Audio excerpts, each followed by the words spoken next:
Semua sahabat sebetulnya persis Sayyidina Umar protes, kecuali Abu Bakar.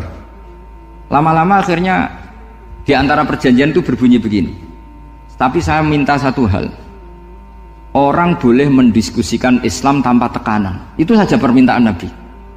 Orang boleh mendiskusikan Islam secara bebas, tidak tertekan. Karena orang-orang kafir melihat itu hal yang biasa. Ya nggak masalah Muhammad. Akhirnya orang diskusi.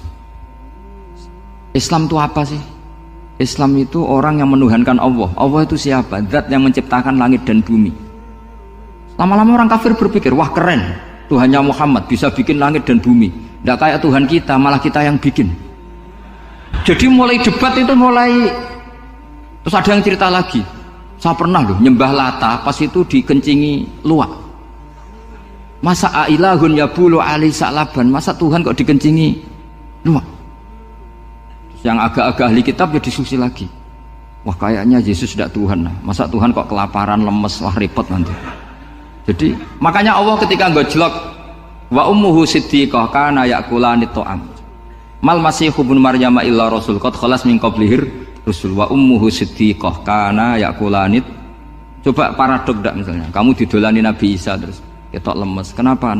Tuhan, saya agak sakit keroi dulu. Kan enggak kebayang itu. Punya Tuhan yang sakit setelah makan sehat terus. Kan enggak kebayang seperti itu. Ketika Nabi punya konsep Tuhan, Tuhannya Muhammad itu siapa?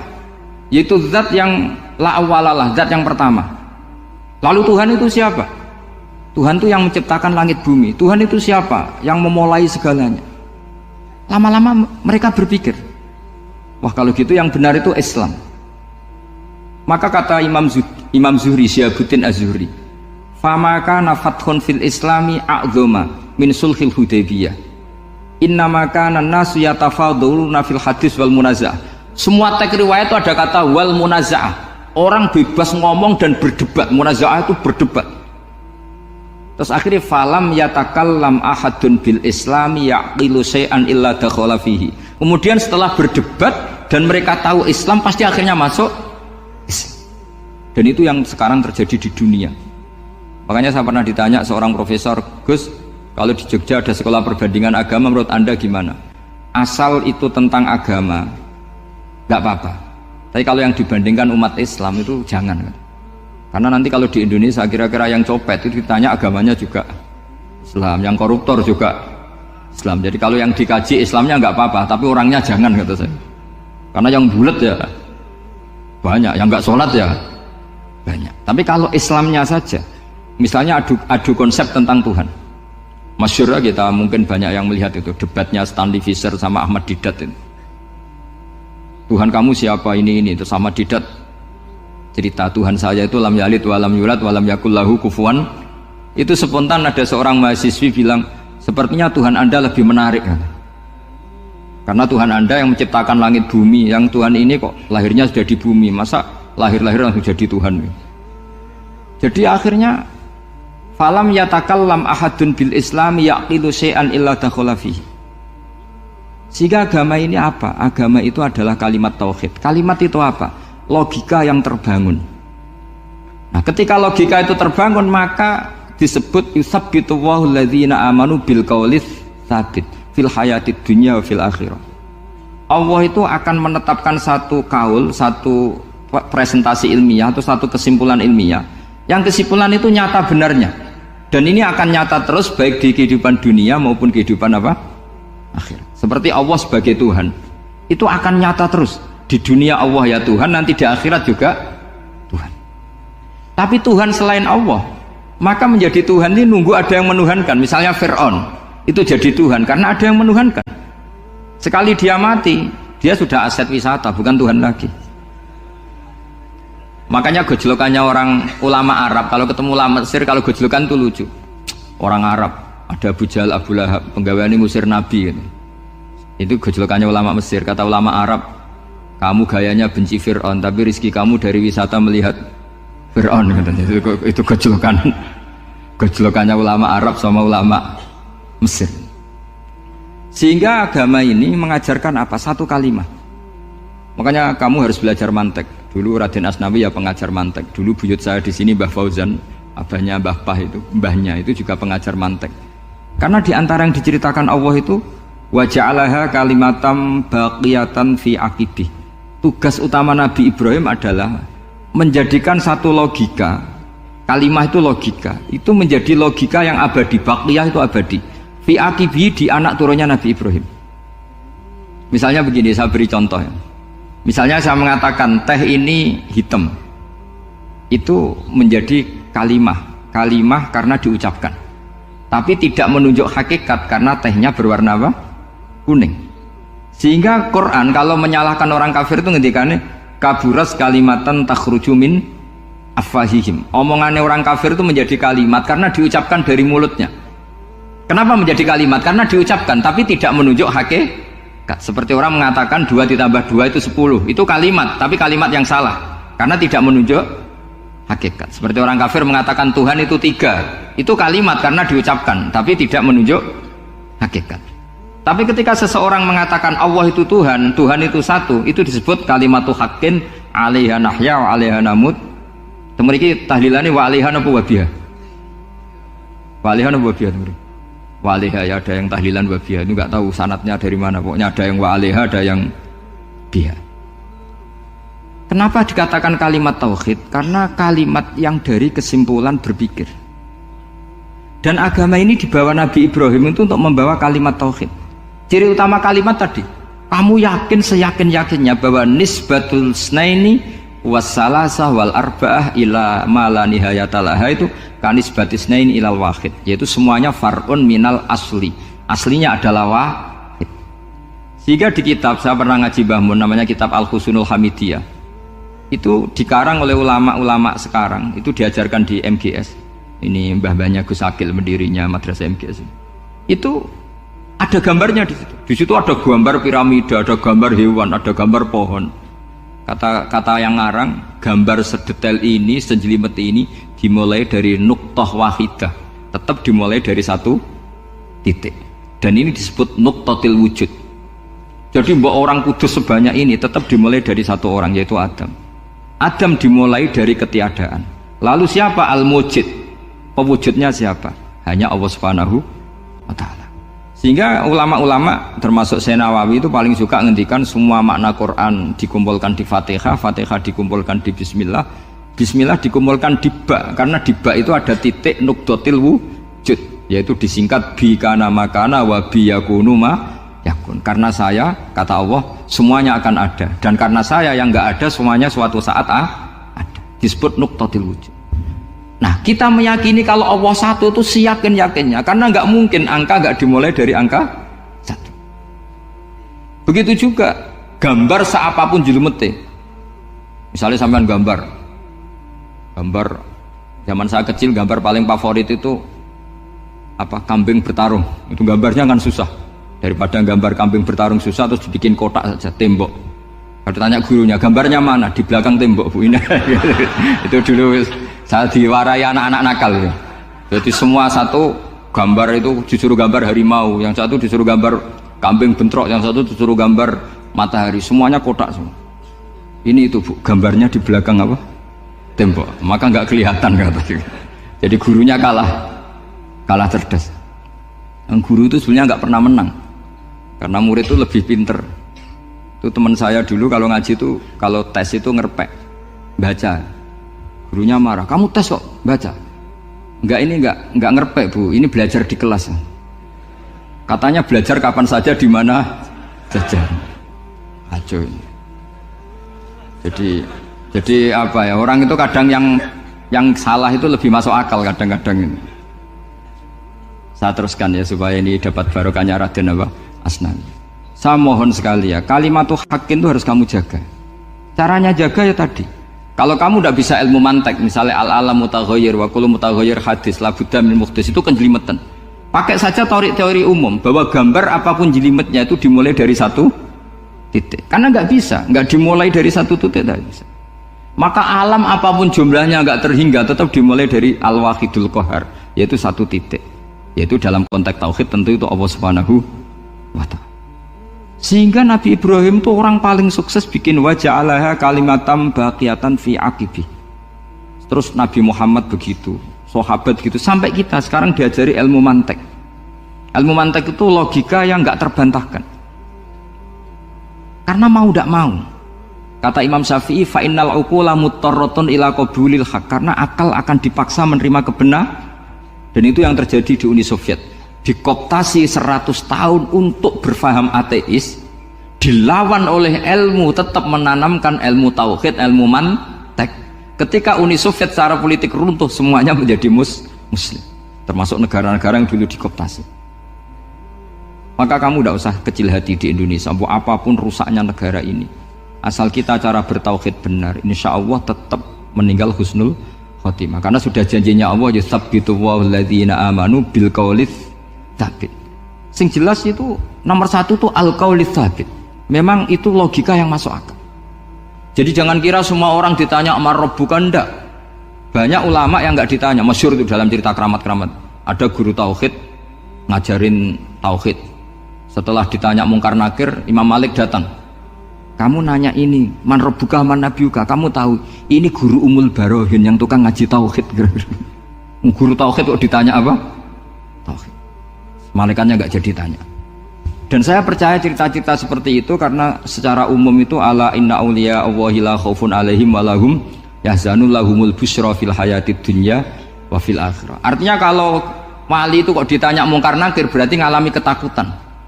Karena di situ kan digambarkan mungkar nakir itu sewangar, bawa godam. Kalau yang tanya nggak bisa dipukul sampai ajur sak walang-walang. Pokoknya ceritanya kan seru seperti itu.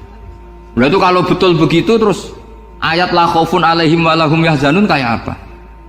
Makanya dalam kitab Nashihul Ibad itu ada cerita ini. Sampean boleh nggak sependapat dengan saya, tapi semoga nasib sampean nanti digebuki malaikat. Karena orang itu akan mengalami seperti yang dirasakan. Ana indadzoni abdibi. Saya tidak bayangkan akan mengalami itu. Makanya saya ini ngajar tauhid terus. Paling tidak kalau ditanya marbuka mana buka, sampean tahu profesi saya. Saya ini pengajar tauhid. Dan biji saya 9. Dulu saya di MGS, kalau ada teman bijinya tauhid kok 4, segala ahli swarga, tauhidnya jeblok. Dari kalau bijinya 4 segala ahli swarga, tauhidnya apa? Jeblok. Tapi yang bijinya 9, ya ahli swarga, tauhidnya itu. Saya dulu bijinya 9. Terus 9 terus sampai tamat. Karena nggak ada biji 10. Karena kalau 10 itu kan terlalu sempurna, nggak baik lah manusia kok sempurna gitu. Jadi sudah 9 aja kan gitu. Tapi sebetulnya pantasnya ya dapat 10. Mergo saake, mergo tenan enggak tahu saya. Di Nashihul Ibad itu ada cerita gini dan saya percaya itu. Di sarahnya itu. Juga di sarah apa itu yang di sarah Syekh Nawawi itu. Pokoknya saya kalau ingat Raden Asnawi pasti ingat Syekh Nawawi. Saya tidak memastikan apa murid guru apa saling istifadah, yang jelas itu teman dekat, teman fil ilm. Sayyidina Ali itu pernah minta kasyaf sama Allah. Saya percaya tidak semua orang alami marbuka ditanya itu. Ya Allah, saya minta kasyaf itu ngerti alam gaib. Ingin tahu Umar, jadi diam-diam Sayyidina Ali itu ya mangkal sama Sayyidina. Wong kok keras ngono. Angger wong kok tahu disentak, jajal wani nyentak malaikat ora, itu kata Sayyidina. Jadi dia minta kasyaf karena kenangannya dia melihat Umar itu semua orang pernah disentak sama Sayyidina Umar itu. Maka Sayyidina Ali minta kasyaf, ya Allah saya ingin melihat Umar menghadapi mungkar nakir. Masih garangkah apa enggak? Itu dah itu minta kasyaf. Pas kasyaf beliau bangun dari kubur, duduk. Dilihat sama Sayyidina Ali ini ngalami kasyaf. Sama ndak usah tanya. Ndak wali kok tanya. Ya sudah pokoknya percaya aja. Akhirnya malaikat mungkar nakir datang.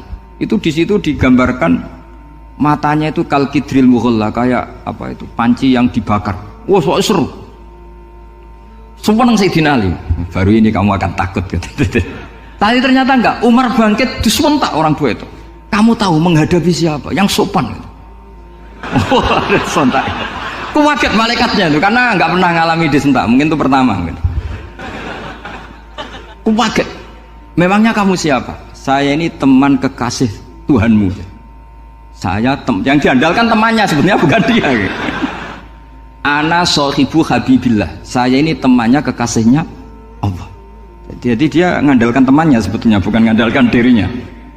Oh, kamu temannya Nabi Muhammad? Iya, saya Umar, temannya Nabi Muhammad. Kamu harus hormat sama temannya kekasih Allah. Wah, terus semulai itu. Akhirnya matur Allah, ya Allah, apakah prosedur seperti ini bisa dinego? Terus sama Allah, oh iya katanya, kamu kalau menghadapi kekasih saya jangan seperti itu katanya. Semenjak itu Beliau sopan santun, dua mungkar nakir gitu. Jadi ini berita gembira. Jadi sebetulnya itu enggak. Tapi kita ini kan enggak punya nyali nyentak mungkar nakir. Semoga dengan gelar kita doktor tafsir, doktor tauhid gitu, atau paling enggak guru kutsiyah tauhid gitu. Atau siswa terbaik dalam materi tauhid. Itu harus kamu bawa status. Jadi sehingga nanti ini saya ranking 1 tauhid, masa masih ditanya marbuka waman nabiuka. Dan itu menurut saya sah. Sampean nggak usah protes takbirin gitu, susah usah takbiran. Pokoknya takbirnya adalah wali-wali itu la khaufun alaihim walahum ya, mereka tidak akan mengalami ketakutan baik kehidupan dunia maupun kehidupan akhirat. Bahkan para malaikat itu mengatakan ke wali-wali nahnu awliyaukum fil hayatid dunya wa fil akhirah. Kita ini teman kamu, saudara kamu, mitra kamu. Masa mitra kok nutui itu kan nggak fair. Dan menurut saya paling efektif itu apa? Kamu harus punya rumus tauhid kayak Imam Amudi menemukan Tuhan. Imam Amudi itu menemukan Allah itu lewat ilmu matematika. Dan itu Allah saking senengnya disuruh ngajari para malaikat. Wa ya malaikati isma'u. Kamu harus mendengar, ini orang alim saya yang ahli matematika. Tapi justru itu ngerti bahwa asal usul alam itu minal wahidil qahar. Dari zat yang satu. Akhirnya Imam Amudi mulai ngajar tuh. Nisbatus naini wassalah sawal arba'ah ila mana nihayatalaha iku kabeh iku far'ul wahid. Akhirnya malaikat mantuk-mantuk. Nah, iman seperti itu akan setingkat keyakinannya dan keakurasiannya sama dengan imannya para malaikat. Makanya Nabi ngendikan tubaliman amanabi walam yaroni. Sebagian riwayat disebut sab amarot. Nabi ngendikan sampai 7 kali. Betul-benar keren orang yang tidak melihat saya kemudian iman kepada apa yang bisa menemukan itu? Hanya akal. Misalnya contoh paling gampang ya yang dialami para ulama. Ya saya ulang lagi yang dialami para ulama. Ketika menemukan ilmu ya yang menjadikan mereka mahabbah Rasulullah Shallallahu Alaihi Wasallam. Nabi itu paling suka itu sholat. Nabi itu paling senang sama sholat. Wa qurratu aini fi sholat. Terus beliau ngendikan as-sholatu imaduddin. Terus beliau kalau muji sholat itu sundul langit. Sampai beliau kalau banyak masalah itu bilang ke Bilal, arikhna ya Bilal, saya kasih istirahat. Itu maknanya mau sholat. Semuanya sholat. Pertanyaannya adalah, apakah mungkin seorang raja yang ambisi jadi raja, kemudian yang dikampanyakan adalah orang supaya sholat? Tentu kalau Nabi seorang raja, beliau akan kampanye gimana? Narik upeti kayak apa, narik pajak kayak apa, biar Nabi kaya. Enggak. Nabi itu paling tersiksa kalau orang tidak sholat, tersiksa kalau orang tidak sujud. Loh, kalau beliau seorang raja ngapain mempopulerkan sholat? Maka makna sholat imaduddin adalah sholat itu tiang agama. Maknanya tiang agama, kamu akan tahu betul kalau dia seorang nabi. Karena apa? Yang diajarkan adalah sholat. Loh, coba untungnya apa bagi Nabi Muhammad ketika umat Islam sholat? Kan tidak ada untungnya sama sekali. Justru itu kelihatan kalau dakwah beliau itu dakwatul haq, mengajak kebenar. Loh, wong kok kampanyenya kon sholat? Mestinya nak kepengen sugih kan kon bayar pajak, upeti. Tapi enggak, Nabi itu ngajarkan apa? Orang supaya sholat. Dan ini diimplementasikan sama Raden Asnawi. Beliau ngarang pesolatan. Orang sealim itu yang dikarang pesolatan. Makanya saya tuh kagum. Saya saksinya banyak. Tanya murid-murid saya kalau beli pesolatan saya kerdus. Saya kirim ke Korea terus ke pedalaman-pedalaman itu. Karena saya butuh pesolatan. Bahwa orientasi kita itu sholat. Sehingga wali-wali itu dulu, saya berkali-kali cerita kalau ngaji, wali-wali dulu itu kalau ditawarin Allah masuk surga itu tanyanya satu. Ya Allah, di surga ada sholat enggak? Kalau enggak ada saya enggak mau. Kalau sampean pasti tidak tanya gitu, pasti itu sudah ada. Sampean malah gini, enak mlebu swarga ora usah sholat mesti gitu. Sudah, jadi sudah lama sekali nganggap sholat itu problem. Dan itu berat masuk surga kalau begitu terus, itu berat. Itu pertanyaannya gitu. Karena alam rohani kita, saya ulang lagi, alam rohani kita itu tidak kebayang kalau kita hanya nyuwun sewu nikmati secara seksual, secara biologis. Makanya ada ulama ditanya, kenapa sholat itu lebih indah ketimbang nikmat al-wiqa misalnya, nikmatnya hubungan biologis? Jawabnya ulama itu gini, lucu, jawabannya sederhana. Nikmatnya kamu punya anak itu apa? Jawabnya ulama itu lucu. Kalau sakit dia sembuh, kalau hilang dia datang. Saya ulang lagi ya, kalau sakit dia sembuh, kalau hilang dia datang. Sekarang orang tua yang punya anak sakit koma di UGD atau di emergency, itu senangnya tuh mengalahkan kesenangan apa saja. Kira-kira orang yang berhubungan intim atau yang hubungan biologis dengan orang yang sedang anaknya sembuh dari koma, senengnya seneng mana? Seneng yang melihat anaknya sembuh dari koma. Senikmat apapun hubungan biologis, seneng anaknya yang hilang ketemu. Nah, kalau anak ketemu saja orang seseneng itu, apalagi kita di surga, ketemu zat yang lama kita sembah, yang lama kita rindukan, yang lama kita rindu, kemudian ketemu di surga, maka tidak ada artinya surga tanpa melihat Allah Subhanahu wa Ta'ala. Memang harus dijelaskan secara rohani. Akhirnya orang ngerti bahwa nikmat tertinggi di surga adalah melihat Allah Subhanahu wa Ta'ala. Karena kalau anak-anak muda mungkin protes, ya ndak, ya enak kumpul sama widadari gini-gini. Wah itu kan yang trauma bojone jelek gitu. Wah itu yang bojone jelek mesti kesusu masuk surga karena itu sudah jelek, cerewet, nggak mati-mati kan gitu.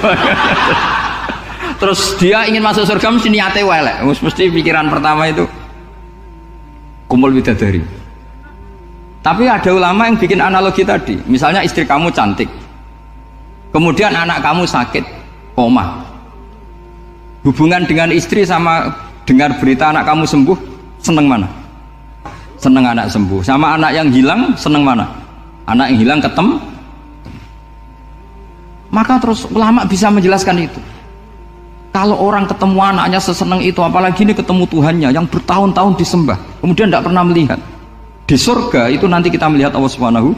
Makanya Allah begitu bangganya mempromosikan surga. Surga itu apa? Surga itu wujuhu yauma idzin nadhirah ila rabbiha nadhirah, yaitu wajah-wajah berseri-seri dan melihat Allah.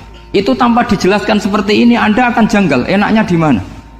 Tapi setelah dijelaskan detail gini oleh ulama, maka kita akan tahu an-ni'matul uzma sing enggak ada perbandingannya adalah nikmat masuk apa? Surga karena melihat Allah Subhanahu wa Ta'ala. Ya jadi saya berkali-kali pokoknya minta sekali, hadil umat harus umat yang rasional, terutama dalam mengemban tauhid. Karena tauhid ini yang disebut kalimah. Sampai Allah mengistilahkan kepada Nabi Ibrahim itu waja'alaha kalimatam baqiyatan fi aqibih. Kalimat tauhid adalah kalimat yang akan abadi di anak cucunya Nabi Ibrahim. Baik anak cucu yang karena gen mau anak cucu yang karena sebab, yaitu santri dengan kiai. Dan itu caranya gimana? Umat Islam jangan berhenti belajar mantek. Makanya di MGS, di Qudsiyah, di TBS semua pondok pasti ngajarkan mantek, di Bendan, ilmu logika. Itu tadi, kalau kamu tidak bisa menemukan tauhid dengan cara tadi, dengan cara al-alam mutaghayyir wa kullu mutaghayyir hadis labudan min bukhtis, paling tidak pakai ilmu yang dilakukan Rasulullah SAW. Yaitu masyhur itu, saya sering cerita di mana-mana. Ada orang namanya Jubair bin Mut'im, Muhammad bin Jubair bin Mut'im. Itu dulu dia kafir. Dia orang pinter sampai dipasrai jadi negosiator untuk mengurus tawanan perang Badar yang ditawan Rasulullah SAW. Ketika datang di Madinah, delalah pas maghrib, Nabi baca wattur wa kitabim mastur. Di antara ayat yang dibaca Nabi itu am khuliqu min ghairi syai'in, masa manusia sebanyak ini kemudian mereka diciptakan oleh ketiadaan. Min ghairi syai'in itu oleh ketiadaan. Masa alam raya yang wujud ini, alam raya yang punya eksistensi ini, kemudian penciptanya adalah ketiadaan. Padahal wal adamu la yakhluqu wa la yu'assiru wa la kadza wa kadza. Tentu sesuatu yang tidak ada itu tidak bisa dikatakan sebagai pencipta. Wong nggak ada, jadi faktor saja nggak mungkin, apalagi jadi pencipta. Itu Nabi habis sholat langsung beliau sungkeman, ya Muhammad, saat ini juga saya iman. Karena logika yang dibangun ayat yang kamu baca itu menghabiskan semua logika saya. Intinya logika tauhid itu akan mengalahkan semua teori non tauhid. Itu yang disebut bal naqdhifu bil haqqi 'alal batili fayadmaghuhu fa idza huwa zahid. Kebenaran tauhid itu akan menghancurkan kekuatan apa saja. Fayadmaghuhu itu di tafsir Tobari disebut dorbatan tasujud dimah, satu pukulan sing sampai menjadikan otak itu hancur. Mulai ini disebut damagho, dimah itu maknanya otak. Maka kamu jangan khawatir kalau Islam didiskusikan di Uni Soviet, didiskusikan di Kanada, didiskusikan di Korea, pasti kalimat tauhid akan mengalahkan kalimatul batil. Pasti ja'al haqqu wa zahaqal batil, innal batila kana zahuq. Tapi syaratnya kita harus kuat. Makanya saya ini senang sekali yang namanya ngaji itu, saya senang.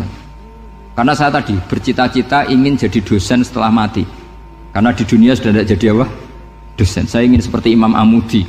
Pertama ketemu Allah, beliau disuruh ngajar malaikat tentang ilmu apa? Matematika yang mengarah ke tauhid. Jadi diajarkan, kamu tahu angka 2, angka 3, angka 4 semuanya bersumber dari angka 1. Berarti semuanya berawal dari 1. Gak tahu setelah itu malaikatnya dites lagi apa enggak, gak tahu. Pokoknya pas itu malaikat ya paham semua. Oke. Kayak apa hebatnya umat Rasulullah Shallallahu Alaihi Wasallam? Karena akalnya kuat. Sehingga kita harus kuat. Sehingga kalimat yang benar disebut kalimatul haqqin alaiha nahya wa alaiha. Nah, kalimat yang salah disebut kaburat kalimatan takhruju min afwahim. Kalimat menjadi kalimat karena diucapkan, tapi tidak menunjuk hakikat. Kayak ini misalnya, ini tutup, ini putih, terus saya katakan hitam, berarti saya mengatakan ini hitam sebagai kata-kata karena diucapkan, tapi tidak pernah menjadi hakikat karena hakikatnya ini putih. Itu hebatnya Quran. Makanya Quran kalau gojlek orang kafir itu, gojlek orang kafir itu disebut apa? Kaburas kalimatan takhruju min afwahim. Tapi untuk kalimat tauhid dikatakan apa? Yusabbitu walladzina amanu bil qauli tsabit fil hayatid dunya wa fil akhirah. Sebagian disebutkan wa ja'alaha kalimatam baqiyah. Kenapa kalimat tauhid itu kalimat yang abadi? Karena Allah sebagai Tuhan di dunia juga sebagai Tuhan di akhirat, dan selalu Tuhan pada masa yang tidak terbatas. Itu disebut wa ja'alaha kalimatam bahagia. Kemudian umatnya Nabi mengganti kalimat yang gampang. Allah punya sifat bakok, punya sifat akhir. Maksudnya akhir itu la akhirullah. Terus semuanya yang faham ya alhamdulillah, yang nggak faham dikon ngapal no. Wujud kidam bakok mukhalafatul khawadisi qiyamuhu binafsi wahdaniyat kudrat irodat. Wes paham. Lah kok sing rada alim terus roh bedane iki sifat ma'ani iki maknawiyah. Cara Mu'tazilah ngene, cara ahli sunnah ngene. Wah itu sudah kejlimetan bocah. Sementing pokoknya wujud hitam. Nah, kenapa yang pertama yang disebut wujud? Karena yang membedakan kita dengan faham ateisme itu ya sifat wujud, yaitu mereka mengatakan alam raya ini dimulai dari ketiadaan. Wah itu akal mana saja itu nggak bisa nerima, masa ketiadaan menciptakan sesuatu yang ada. Maka kata Ibnu Hajar al-Asqalani ketika mentafsirkan mensarai hadis salasun mangkunna fihi wajata halawatal iman. 3 hal ini kalau kamu faham maka menemukan manisnya iman. Manis itu enak. Terus kata Ibnu Hajar al-Asqalani, saya masih ingat betul dalam sarahnya Fathul Bari, wa yusamma inda ahlil aql, misalnya al-iltizat al-aqli.